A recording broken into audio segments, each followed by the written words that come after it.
Hi, um, welcome everyone to today's CG webinar. I'm Xin Xu from Oxford Education Department, and today we'll be hearing from Dr. Jess Pilgrim Brown on the topic about working class, professional service, and administrative staff in UK higher education. A bit of introduction to Jess. Jess is a sociologist and researcher in education.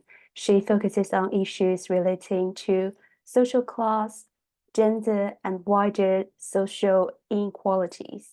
Her thesis research, which today's webinar largely draws on, was the first of its kind in the UK, and her research interests span sociological theory, innovative methods in qualitative research designs, and research ethics.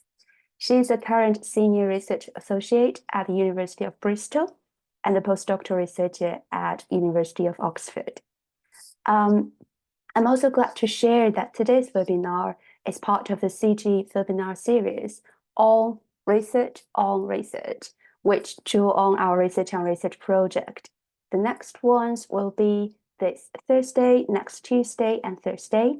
And the topics will be about the Research on Research project, research assessment and impact, as well as open research and open science. You're more than welcome to join us, and you'll be able to find more information on CG website. We'll also be sharing a link in the chat area. And before I hand over to Jess, there are just a couple of very brief housekeeping points to mention. So firstly, the webinar is being recorded and will be posted online on the CG website in due course. A transcript of the chat function conversation will also be posted. Please keep yourself muted unless you have been asked to speak or ask a question. There's no need to have your video on during the webinar, but please do so when asking a question. We recommend you to use the speaker view so that you can more clearly see who is talking. To ask a question, please use the chat function and write out the question you wish to ask. At the end of the presentation, we'll be having a Q&A session, and if your question is selected, you'll be invited to ask it yourself. When invited to ask a question, please unmute yourself, switch on your video if you prefer, and state your name and where you're from. So that's the housekeeping issues. Without further ado, I will now pass over to Jess for the presentation today. Over to you, Jess.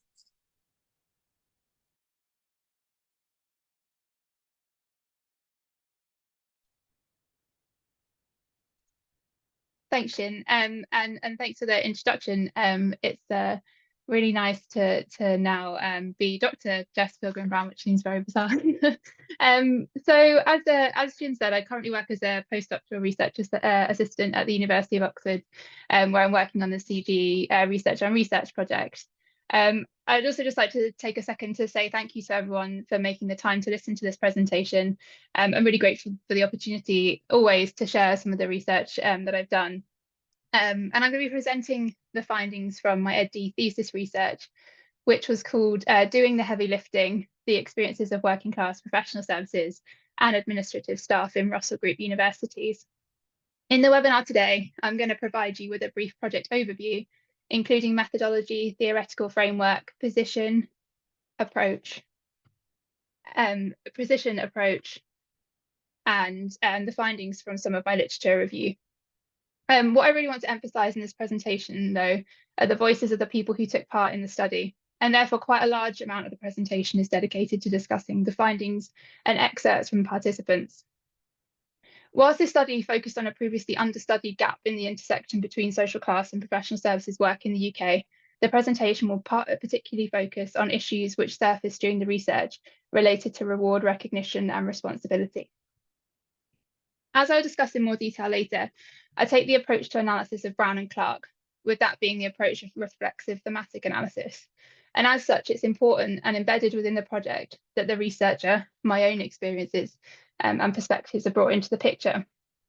It's important to discuss the context that sits behind the project, so you might begin to understand my rationale, as well as how I've developed the themes I've identified within the transcripts of my participants.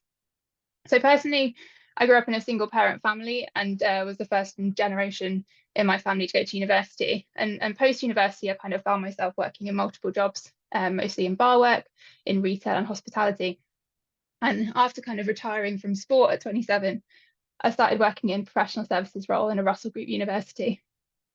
I had some pretty interesting encounters over a 3-year period that prompted an interest in the experiences of other professional services staff in UK higher education. After beginning my doctoral study, I came to realise through the analysis of the literature that there weren't that many studies in the space that looked at the experiences of professional services staff. Yet there were quite a lot of studies which looked at the relationship or human capital of those staff members and how they related to the wider university in terms of their professional function. Studies of social class, on the other hand, have predominantly focused in the UK context on working class academics and working class students, and there seemed to be a distinct gap which was missing a critical intersection between professional services staff and people within UK universities from working class backgrounds. It kind of occurred to me during this point when I was looking at research for my doctoral journey that many of the institutions are outwardly very focused on widening participation and inclusion. The intake of state school students, for example, becomes something a little of a fixation for elite institutions, and they're reflected in the national media every October when those statistics are released. In recent years, we've not only seen widening participation metrics in trying to increase the intake of students from different backgrounds, but movements like Black Lives Matter and Rose Must Fall have directed this agenda towards the rethinking of naming of buildings, the presence of different statues, and how we refer to institutional histories. My question, though, was, do we really understand if an institution is inclusive if we aren't asking all the people that work in that institution how they're experiencing it? And it's arguable that a fundamental parts of the total research ecosystem are missing at the point in which we fail to recognise the experiences and contributions of all stakeholders. Apologies, my slides got stuck. It's showing okay from my side, Jess. The same one still. Sorry. Moved on for me, but didn't for you. So I had some interesting experiences and encounters over a 3-year period, which prompted an interest in the experiences of other professional service staff in UK higher education. And my kind of question around inclusivity was really kind of focused on these experiences and the massive gap that I'd kind of identified in terms of stakeholders within institutions.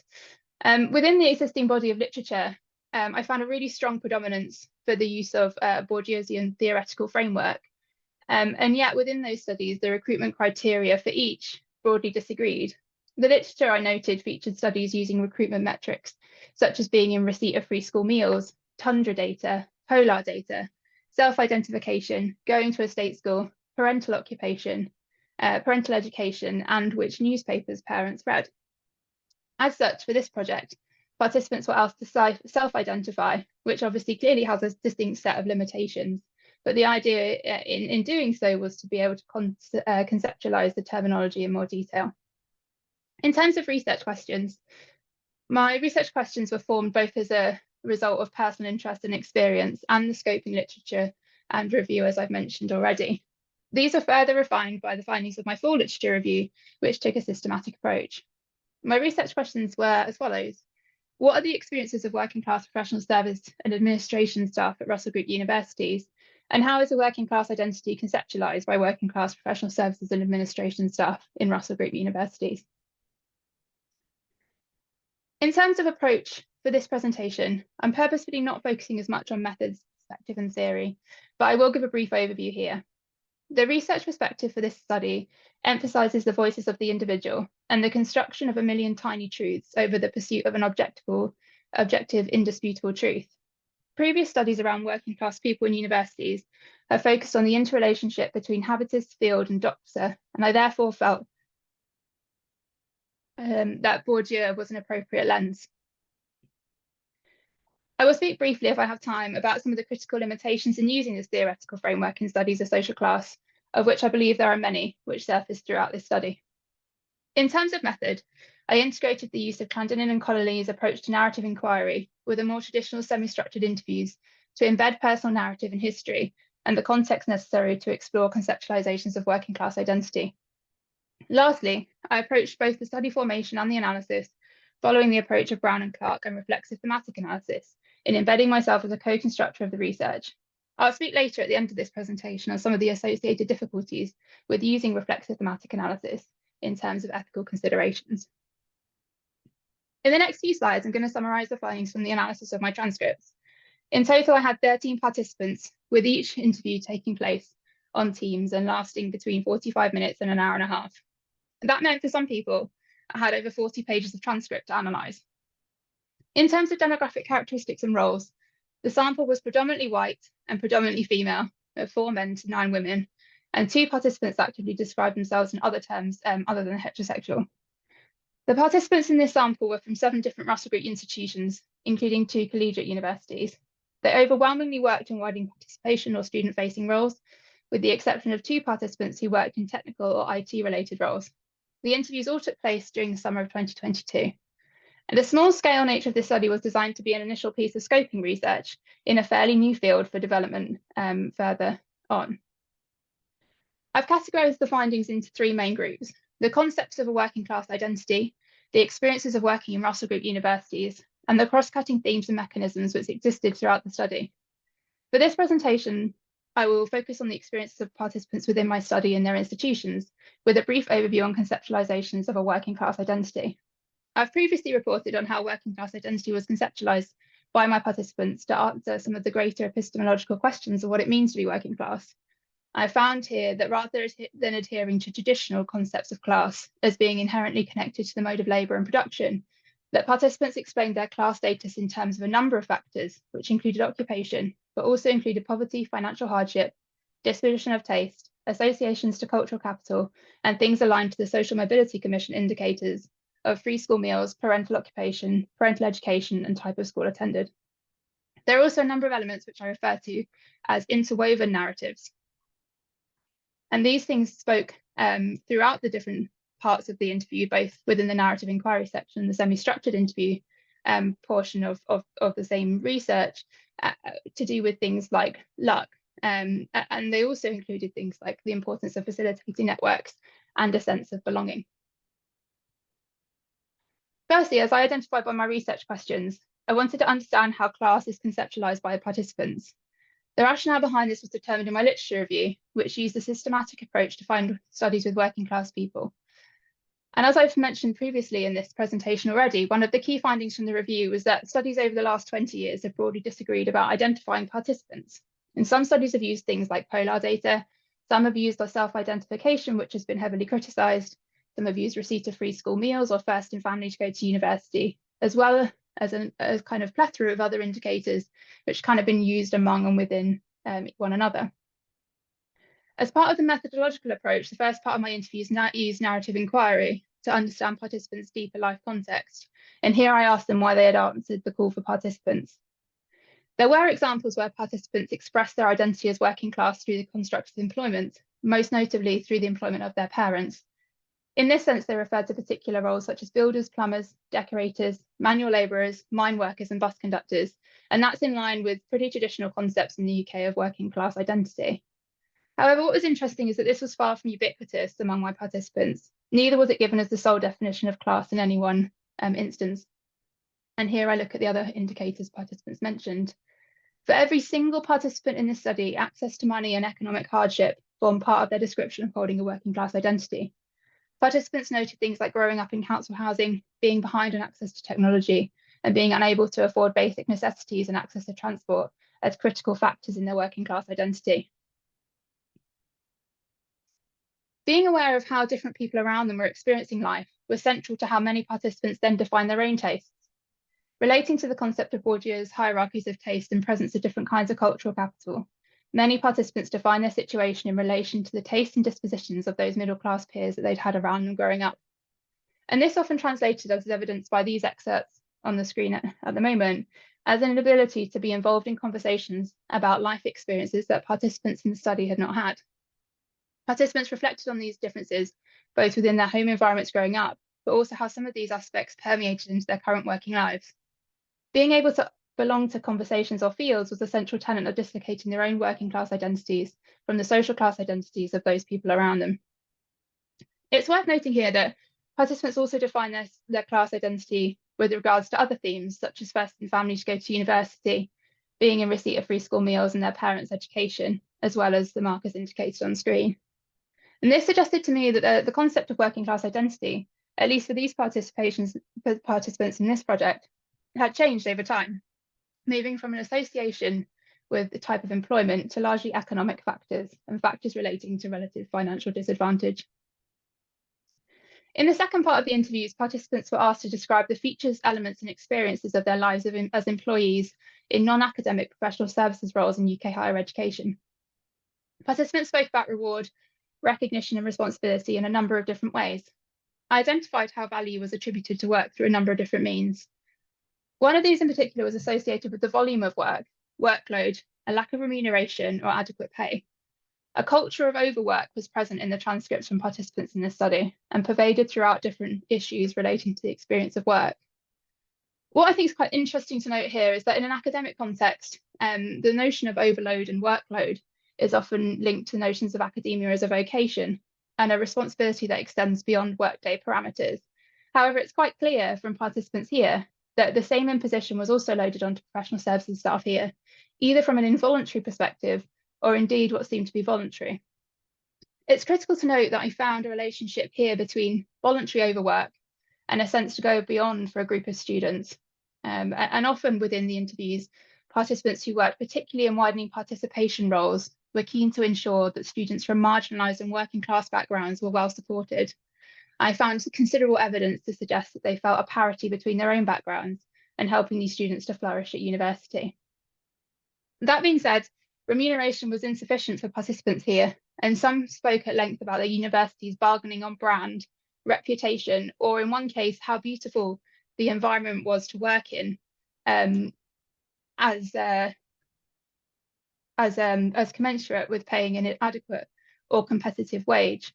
Participants related some of this insufficient remuneration to social class, and many described how they were unable to bargain for better outcomes due to a lack of understanding of how to play the game.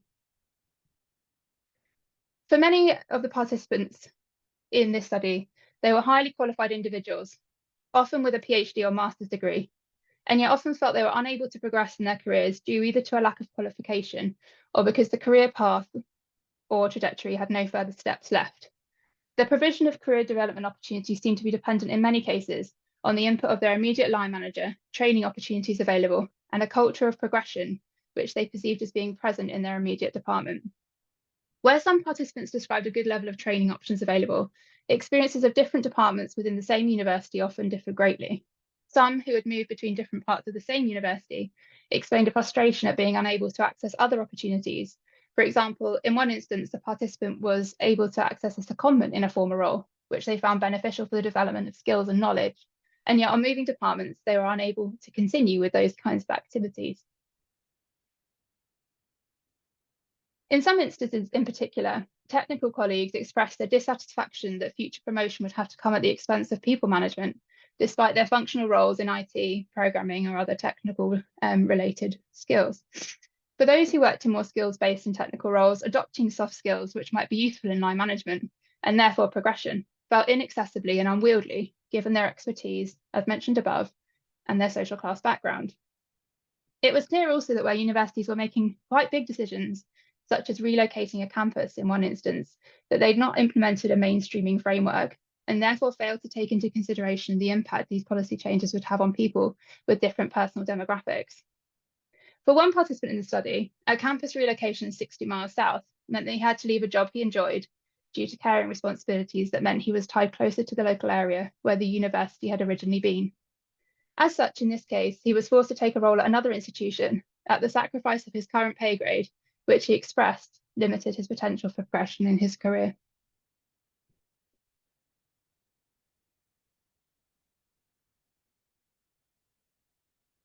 The value of professional services colleagues in UK universities was expressed by participants through a number of themes, and a lack of value in professional services work permeated throughout the interviews. The mechanisms at play which demonstrate this lack of value include direct examples of poor behaviour towards professional services staff, such as shouting or speaking in a derogatory way, using deferential language, not valuing professional services voices in meetings, and placing expectations on staff which were unreasonable or unfeasible.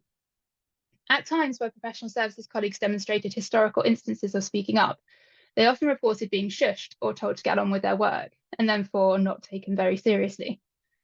Participants related these instances of poor behaviour both to their job role and title and value therein, but also their class background.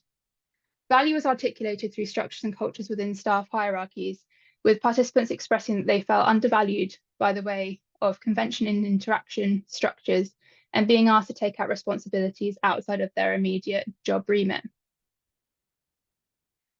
Value was also ascribed by participants in more explicit terms.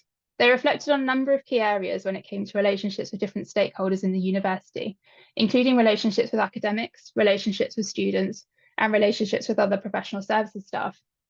All participants reported generally good relationships with professional services teams and working class students who they sought to help, albeit with the caveat that support was inconsistent within and between departments, faculties, and universities as a whole.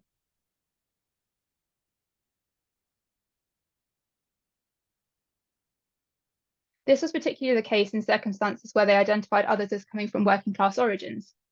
This inconsistency had parallels with some of the earlier issues that surfaced around career progression and training, and the individualised, ad hoc nature of provision meant that many in this study felt wedded to their current role for fear of moving away from the supportive networks they were currently experiencing in their immediate professional services teams.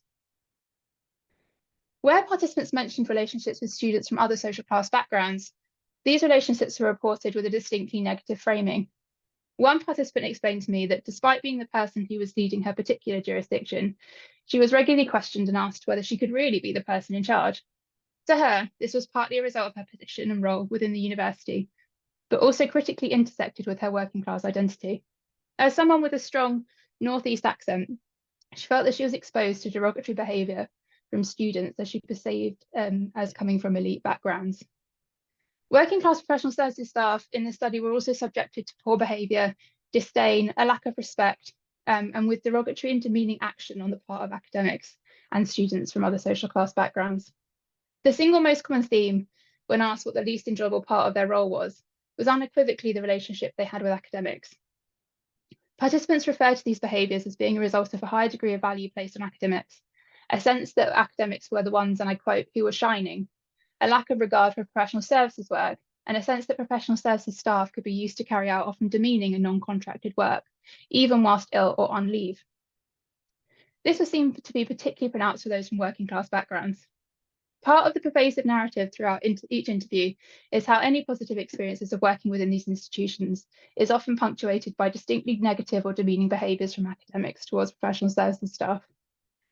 Due to the small sample size in the study, this is far from representative of a wider picture across academia, or indeed across the UK. However, the multiple instances referred to by participants in this study at multiple different institutions, which each have different systems of governance, staff training and accountability, paints a concerning picture around the treatment, value and self-worth of staff working hard to support students' teaching and academic research. Conclusion, 3 takeaways. Whilst this study has not been able to answer the greater epistemological question of what it is to have a working class identity, it has emphasised working class identities as being connected to poverty and economic circumstance, which does suggest a certain degree of flux. Working class identity is no longer solely connected to the job role you hold, but is also deeply connected to economic circumstance, poverty and disadvantage. Most working class professional services people in this study experience supported professional services teams and line managers with good basic training. However, nearly all described relationships with academics as the worst part of my job. They also experience closed career pathways, exclusive cultural environments which preferenced certain tastes and dispositions, symbolic violence, microaggressions, and a distinct feeling of being undervalued.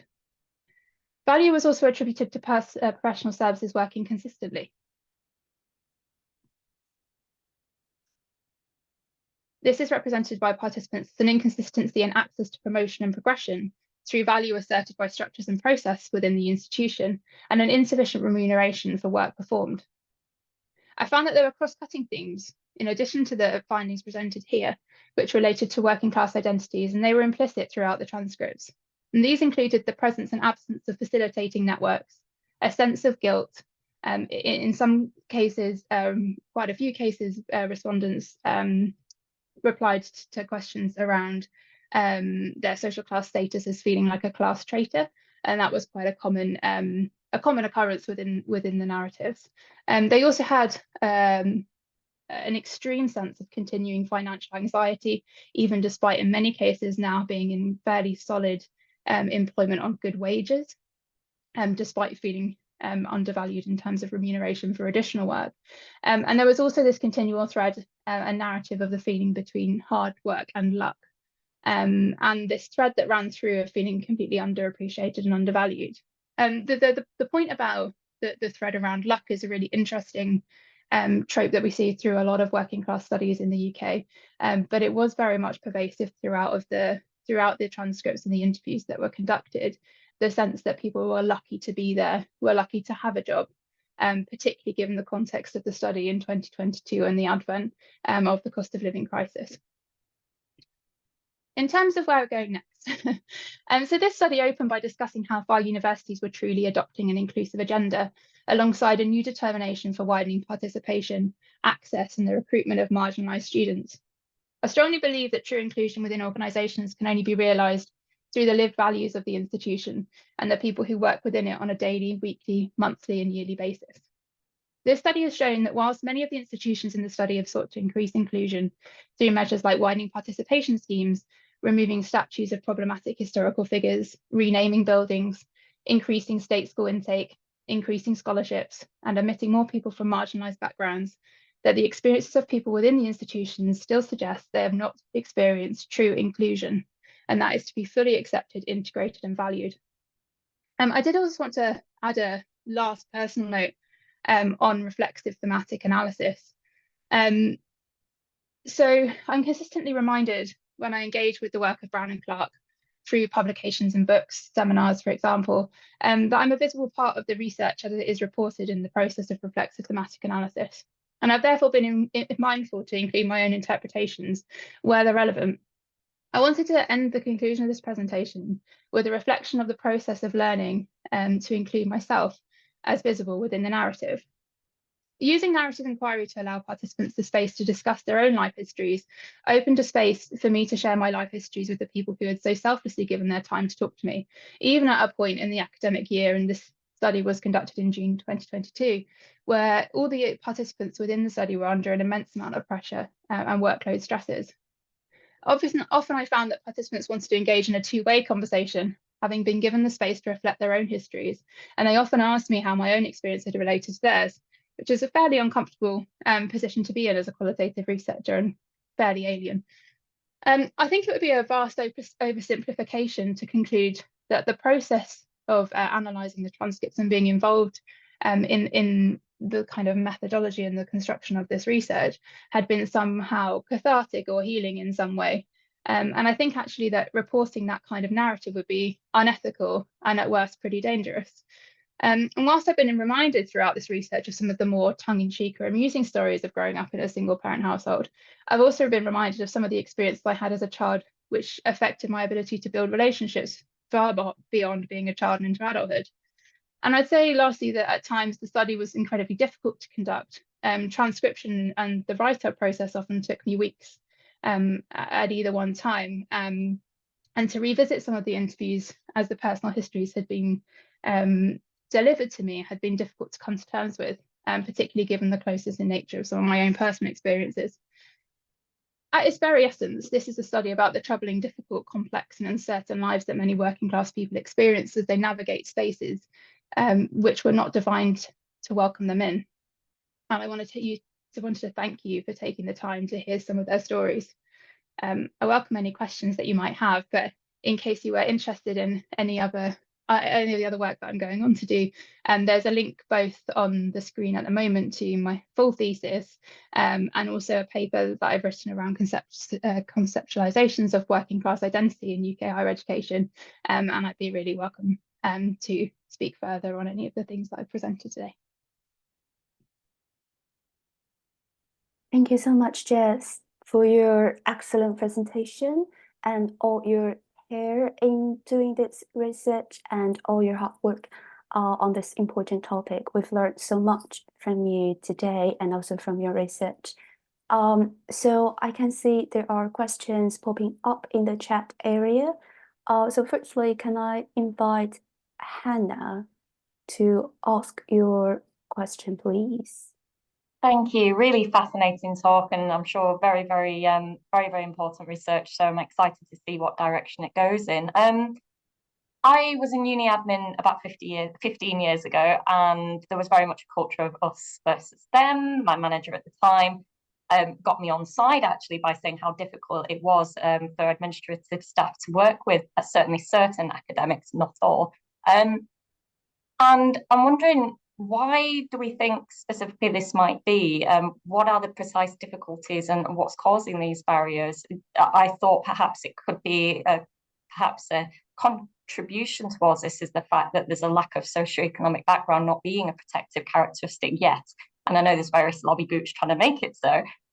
Or perhaps a sense that some academics think that their work should remain the preserve of the middle classes and all the cultural capital that goes behind that. Yeah, just interested to hear a bit more about thoughts of reasoning. Why? Thank you. Thanks for your question, Hannah. No, it's a bit of a tricky question to answer with any kind of I guess overarching generalizability. I mean, given the nature of the study as kind of like a opening the field in this particular area, it's obviously incredibly small scale, but it did seem to be particularly pervasive throughout each interview, that the kind of relationship between professional services staff and academics in this setting was pretty troubling in terms of the kinds of things that were being reported in the interviews. I do wonder to a certain extent whether some of this is related to socioeconomic background and the intersection between being from a working class background and coming into kind of ostensibly middle class institutions, and all of the things that are wound up within that in terms of kind of the cultural capital piece. It goes back to can we kind of relate to one another, and can some staff feel accepted into the university, and we do find these kind of like very similar kind of reflections within research with working class academics. So I'm not sure at the moment particularly what the answer is. I mean, the next stage for me is that I'd really like to do a kind of much broader mapping exercise of experiences across the UK to try and understand on a bigger scale whether there are relationships between more kind of like robust relationships between social class background, other factors, other demographic background factors, but also whether those relationships between professional services staff and academics are the same within Russell Group institutions. Are they the same or different between different types of institution?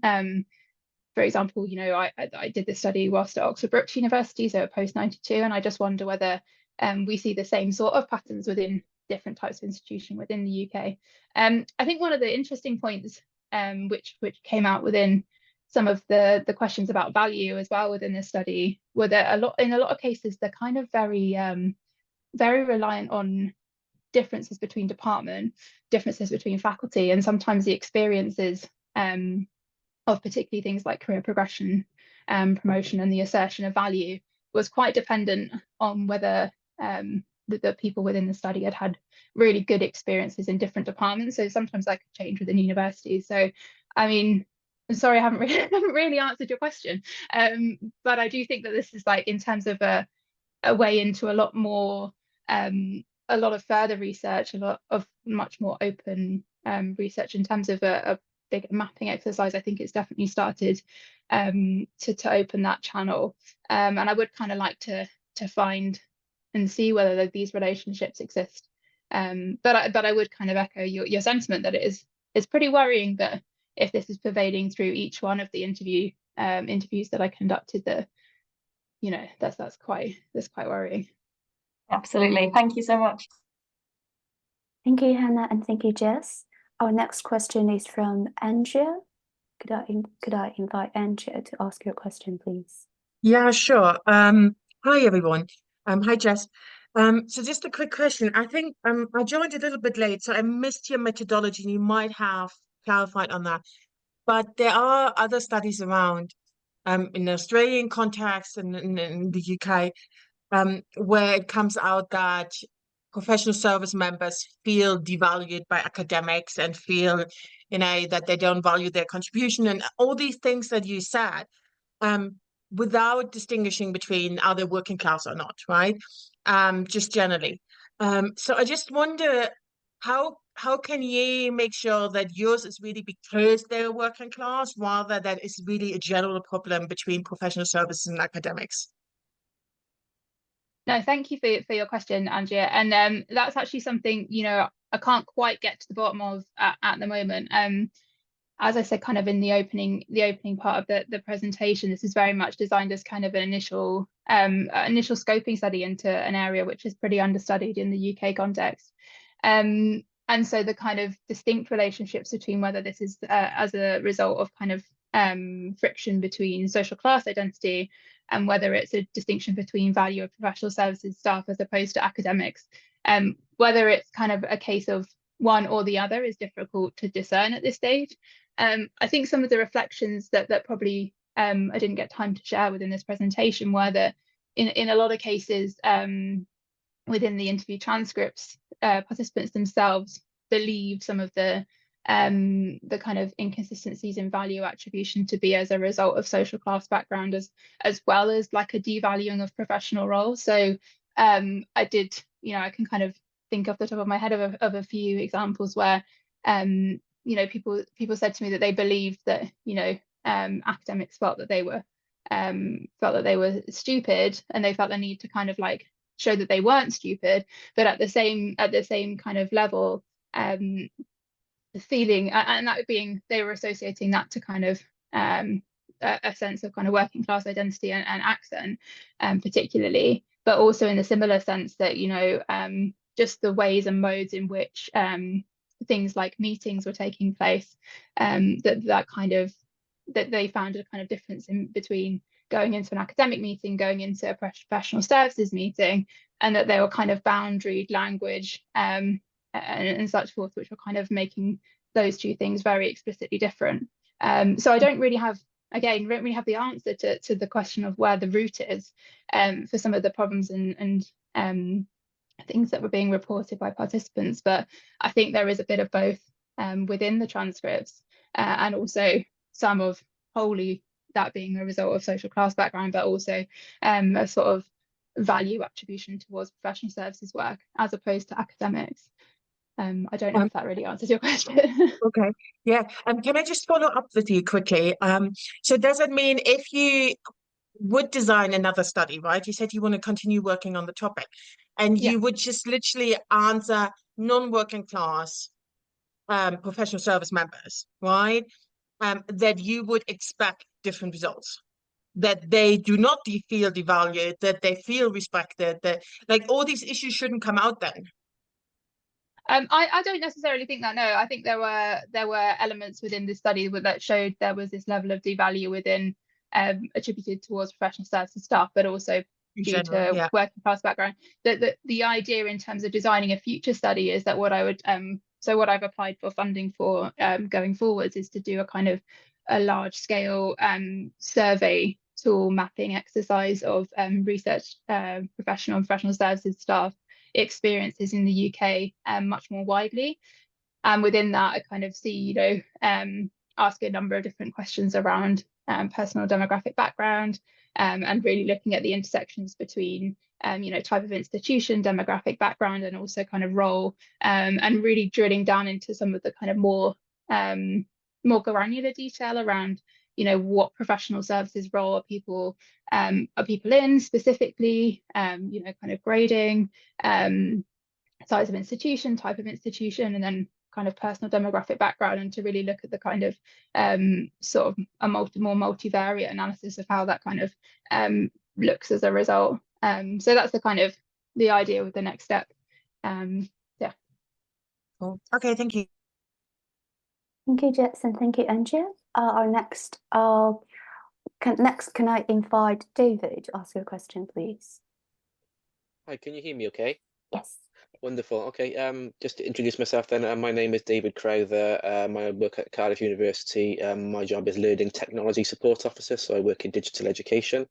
I was just wondering, Jess, if you came across any themes of imposter syndrome quite frequently in your work, because this is something that I personally experience quite a lot in professional services and in a Russell Group institution, and I know a number of colleagues do too. I wouldn't necessarily say that I come from a working class background, but certainly because of the nature of my role, I deal with academics on a daily basis who have a significantly higher level of education than I do, you know, and they are professional educators in my mind, very, very intelligent, very, very qualified people, and a constant sense of second guessing myself, not having the confidence, kind of just doubting that I'm kind of good enough. Should I be telling this person kind of sort of how to suck eggs almost with regards to their sort of teaching practice? I mean, the thought of standing up and delivering a workshop on, I don't know, digital tools and pedagogy in front of a room full of very qualified academic absolutely terrifies me sometimes, you know, and because I kind of wonder if do I stand up and, you know, do I sound kind of poorly educated to these people? Do I sound like I know what I'm talking about? You know, and of course, because the language they use, the vocabulary they use is very, very different. You know, I don't necessarily have the words that they use to sort of express themselves when they're talking very, very academically. I'm not very good with that academic language. And I know a number of my colleagues also kind of experience this kind of feeling quite frequently. I'm just wondering if it's something that you came across quite often. Yeah, so I would say thank you for sharing that as well. I really appreciate that. Like in terms of imposter syndrome specifically being used as a term, no. But what I did find is that there were, you know, the sentiment of imposter syndrome did kind of pervade throughout different areas of the study. So in particular, something I can think of now is that you know, I would say I think it must have been more than 5 people within the study. It happened quite a lot. Referred to themselves as class traitors, and that kind of worked on 2 levels, like both feeling like they would go back to their home environments where they'd grown up and not really feeling like they fitted in there.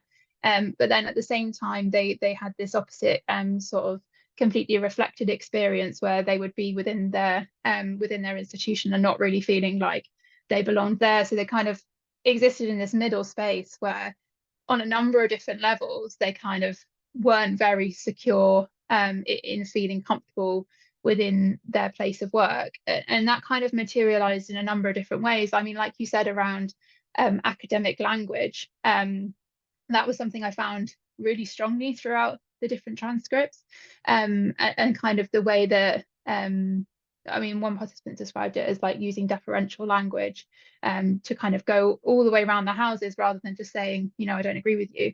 And at many points kind of felt really really difficult for a lot of the participants to engage in those settings, and feeling like they weren't sure whether it was their turn to speak or whether they were expected to speak in certain meetings, or whether they were expected just to take notes, or whether they're expected just to listen. And kind of at points, I think some of those instances were also backed up by explicit behaviour, as I kind of demonstrated towards the end of the presentation. You know, professional services staff in this context, like being told to shush or being told to just get on with something rather than raise an issue that they felt was really important.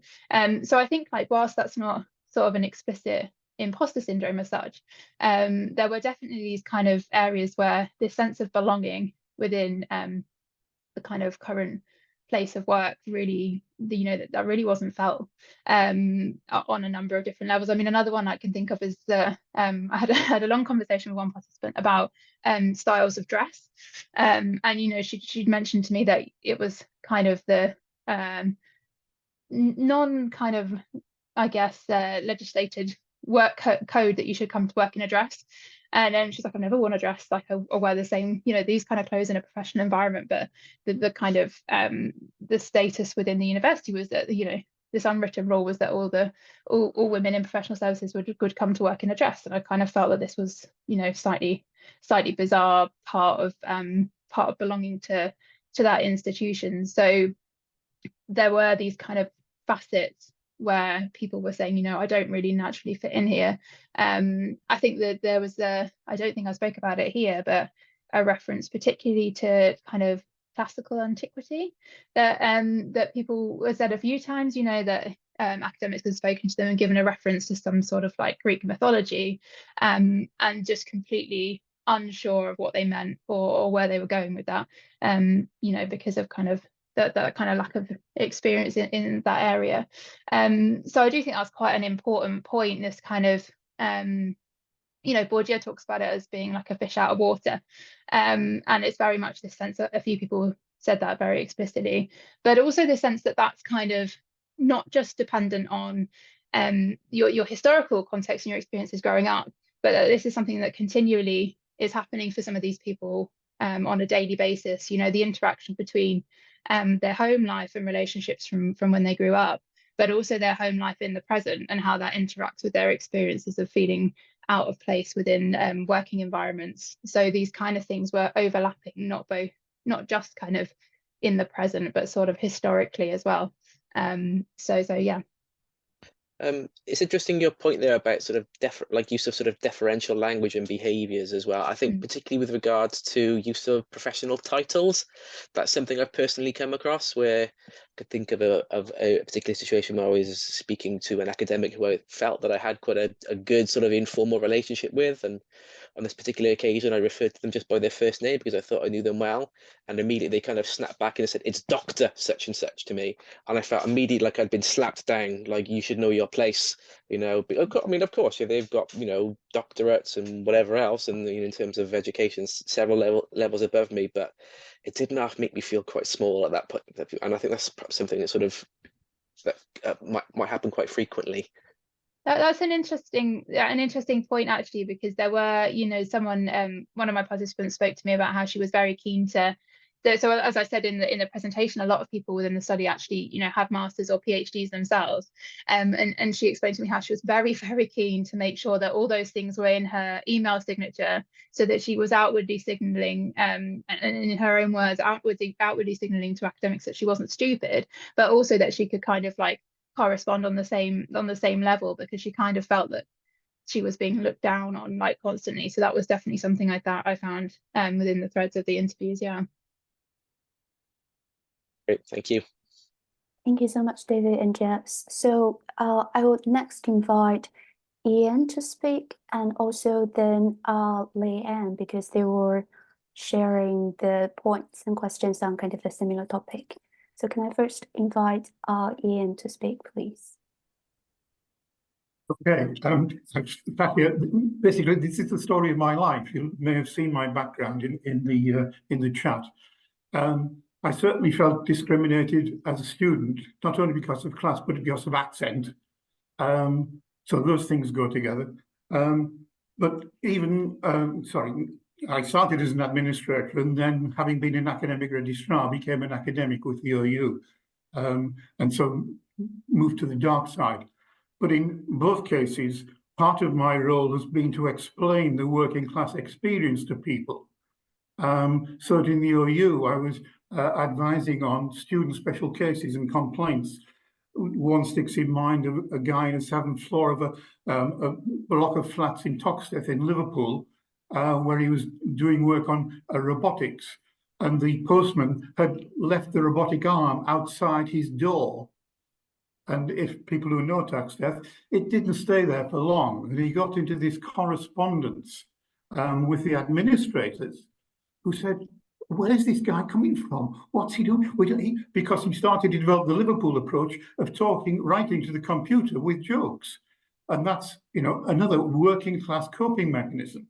And there were others about students getting into the OU, or in some of my teaching, the working class experience that people bring, and say, it's not like that.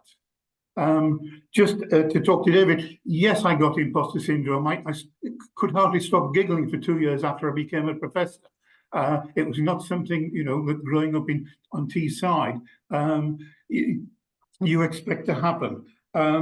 But I get told off also by my academic colleagues for using populist language.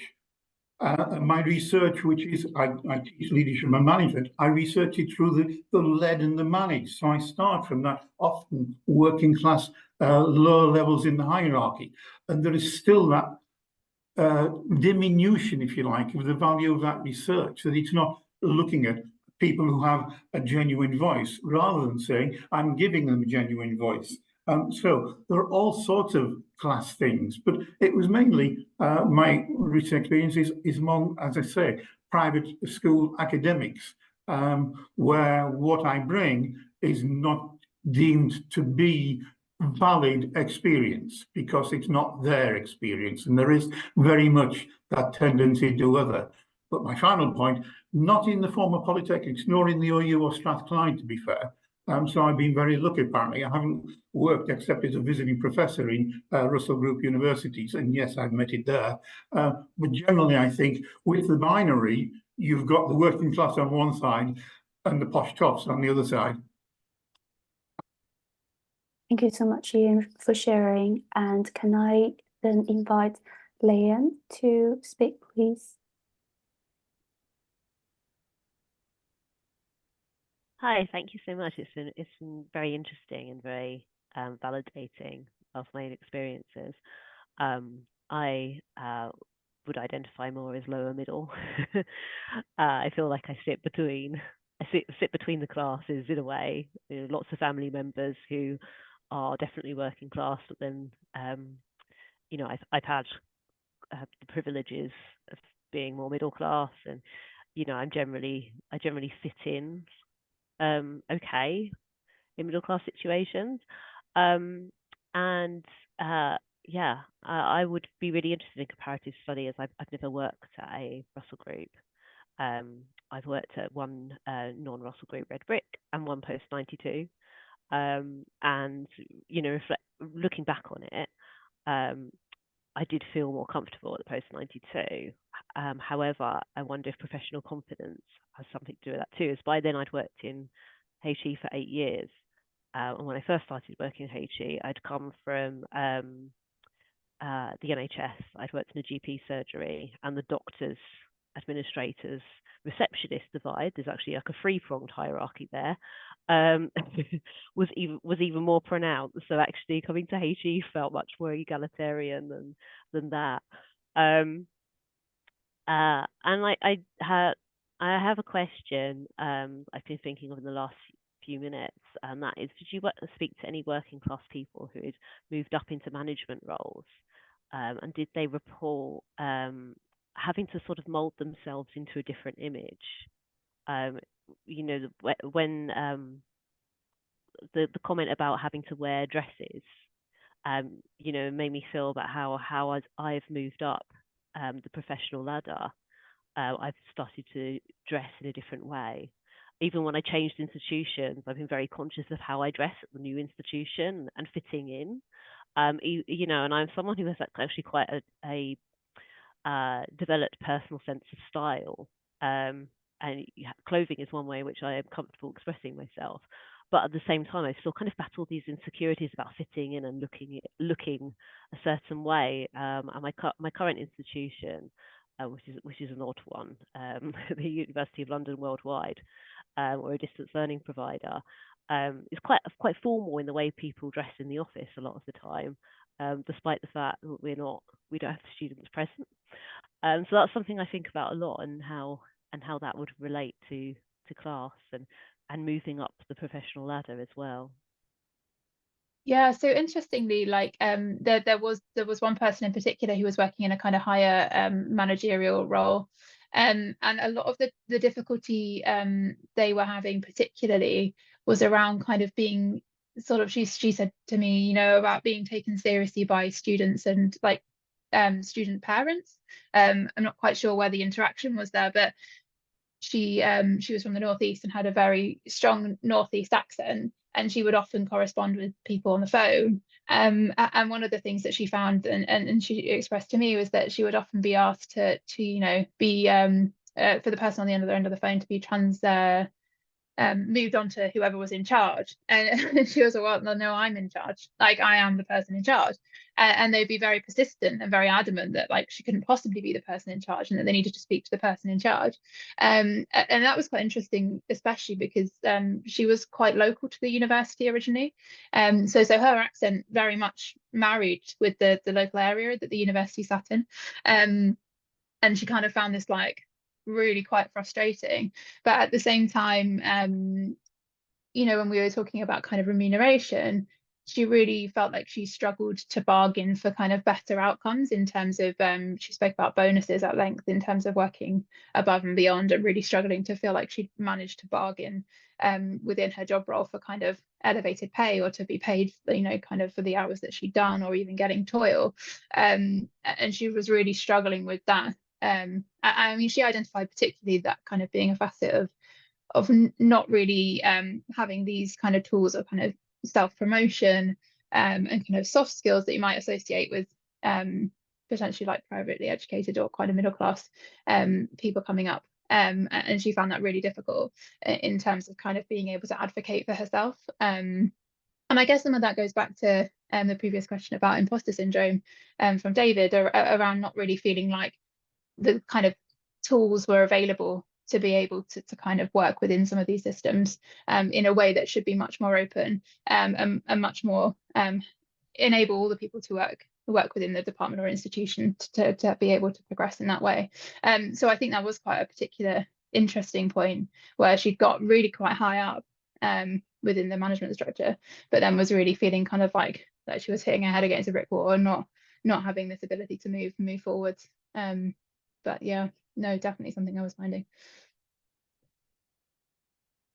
Thank you so much, Lynn, and thank you so much, Jess. So I'm also conscious of time. We've got 2 questions. So I'd like to group them together. So can I first invite Darren to ask your question, please? Hi, can you hear me okay? Yes. Yeah. Great. I'll try and be quick. So I guess my question was just about my background and my research is about academic librarians and social class. So I'm really looking forward to sort of raiding your bibliography to get some more material for mine. But I was wondering, did you detect any evidence of sort of hierarchies even within professional services? My sense and my reading for academic librarians is often they pitch themselves as the intermediaries and above the other professional services, but slightly below academics. And I was just curious if that came out of any of your participants' hierarchy. Thank you so much, Darren. And then Hannah also had a follow-up question. So Hannah, would you like to speak? Perhaps, yeah, I'm not sure if it's a question entirely, but just wondering if there were differences between academic departments, quite similar actually, but in a sense of particularly sociology, for example, you would think perhaps that'd be less discriminatory because of all they talk about in lectures and their research, etc. Yeah, curious about that. Thank you. Thank you so much. And we also got a comment from Ian. So Ian, would you like to come in at this point?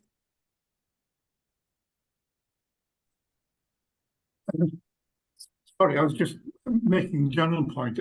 I'm a little older than most of the people I think in this seminar, having started as a student in 1966 and as an employee in 1963 as an employee in 1967. Basically, the professional role is to support what happens in the primary function of universities, teaching, learning, and research. And if you accept that you do that support role, there are ways of supporting and influencing. But basically, there is a hierarchy. It is like, as I've said in the chat, civil servant to minister and citizen relationship. You can, of course, be a Jeeves influencing or indeed controlling your masters by solving their problems for them because they get lost. And basically, yes, a lot of academics got lost. But that hierarchy has been there, since 1188 when Bologna was founded, 1088, has been there. So, that's the reality that you went into. And you have to learn to interpret it and amend it from the influence that you carry. And basically, you get respect by delivering high quality support. sorry, I've obviously moved to being an academic. Thank you, Ian, for sharing. So, Jess, back to you for the responses to questions and final remarks from you. Yeah, sure. I think in terms of, to take the first question from Darren around hierarchies, it wasn't as visible within the research as I might have anticipated, and some of that may well have just been the kind of the volume of information in the transcripts was so broad and so deep at the same time that I'm not sure whether we managed to get into the intricacies of kind of the sort of system level things around job role and hierarchy. I did find that in some senses people were very aware that they needed further qualification in order to ascend the hierarchy that they were struggling to access, and particularly there was a few people who mentioned about you know, kind of sitting much higher up in terms of administrative hierarchies, and the kind of, as they were kind of terming it, like a slightly bizarre need to have a PhD to sit in some of those roles, which did kind of come out through a few of the interviews. I think in terms of kind of other hierarchies, the only sort of relationships that were mentioned were in terms of like immediate support from line managers, which I think, as I mentioned in the presentation, was very inconsistent, and seemed to be largely reliant on the individual line manager as to how far employees or professional services staff were able to kind of progress, both in terms of acquiring new skills and being able to be given the kind of promotion opportunities. There was a strong sense throughout a lot of the interviews that people had kind of reached the top of where they could expect to go within their immediate career structure, and that they were struggling to kind of find a route upwards, which was often kind of reliant on people either leaving or sort of people going on maternity leave, which was kind of fairly, I wouldn't say it is shocking, because a lot of the people that I interviewed were in their 30s and 40s, so by no means at the kind of towards the end of their kind of career trajectory. So for them to feel like they had nowhere to go sort of upwards is kind of concerning, I think. And yeah, I think to kind of summarize and to round off, because I know we've now run out of time, there's obviously a lot of places that this research will hopefully go in future to kind of answer some of these questions in a sort of a more robust way, and then this was very much kind of a first step towards identifying some of these issues that we do see within other literature around working class academics, for example. And kind of just to finish with what Ian said towards the end of this, like I do, you know, I strongly believe that even though you know, professional services staff are there predominantly to support the work of research and teaching, that, you know, that also needs to be done in a respectful and kind of, you know, useful environment for those people as well. And what I was finding within some of this research is that professional services staff in this study particularly weren't being treated with respect and afforded the opportunities to develop their own careers in a way that was parallel to how they interpreted the careers and lives of the academics around them. Thank you so much, Jess, for your fascinating presentation today, and also for handling the questions. I can see that there are comments and responses in the chat function area, but because of time, I'm afraid that we won't be able to bring everyone in to speak, but please do refer back to the chat history, which will be put on the CG website. The VG, the recording of today's presentation, will also be put on YouTube. Again, you're more than welcome to continue the journey about research on research through our Research on Research webinar series. We look forward to seeing you again in some of those webinars. So yes, so for now, I would just say thank you again to Jess and to everyone, and hope you can take care, and goodbye for now.